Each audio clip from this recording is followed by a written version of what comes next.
Nasa 8 katao ang nasugatan ng sumadsan at bumaliktad ng kanilang sinasakyang jeep sa Sitio Lasong, Tadyangan, Tuba, Benguet. Sa report ng Tuba Municipal Police, binabagtas ng jeep na may plakang BVT 524 ang pababang kalsada sa nasabing lugar nang mawalan umano ng preno ang sasakyan. Dahil dito nawalan umano ng kontrol ang driver na naging dahilan ng pagbaliktad ng sasakyan. Nagtamo ng sugat ang mga pasahero ng jeep na pawang magkakamag-anak, kabilang sa mga nasugatan ng 4 na menor de edad.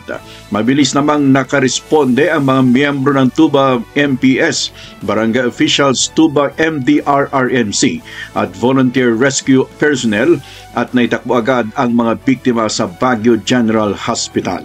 Matindi rin ang pinsalang tinamo ng jeep dahil sa aksidente. Patungo sana sa bahagi ng Nangalisan, Tuba, Benguet, ang mga biktima nang mangyari ang aksidente pasado alas 11:30 ng umaga noong Sabado.